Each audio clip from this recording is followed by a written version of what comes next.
I support an elected House of Lords because I believe that those who make the laws of the land should be elected by those who have to obey the laws of the land.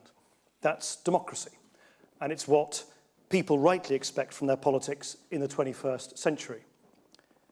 When the Liberal Democrats came into government, I knew that creating a democratic Lords would not be straightforward.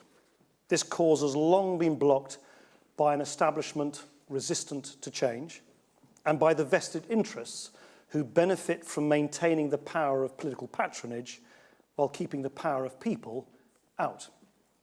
However, Lords reform was in each party's manifesto. It was written into the coalition agreement without argument or controversy, and I'd hoped that with enough compromise and cross-party involvement, we could build a consensus, delivering it once and for all. So after the election, I convened cross-party talks for several months.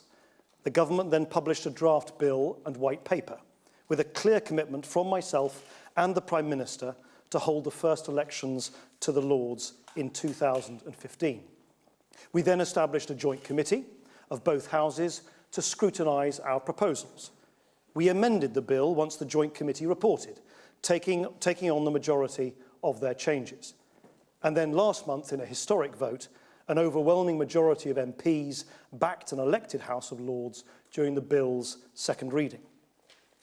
However, despite these painstaking efforts, the Labour Party and Conservative backbenchers united to block any further progress, preventing government from securing a timetable motion without which the bill effectively becomes impossible to deliver.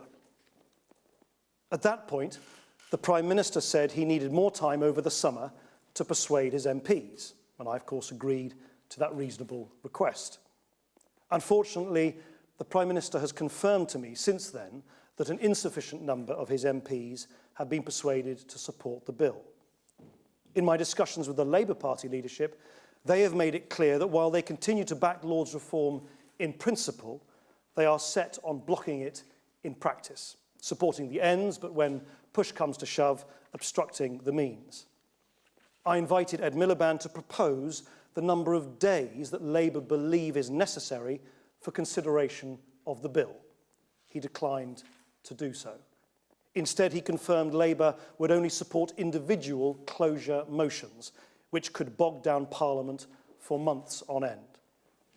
Regrettably, Labour is allowing short-term political opportunism to thwart long-term democratic change. So, after a long process, almost 2.5 years, we do not have the Commons majority needed to ensure this bill progresses through Parliament. It is obvious that the bill's opponents would now seek to inflict on it a slow death, ensuring Lords reform consumes an unacceptable amount of parliamentary time.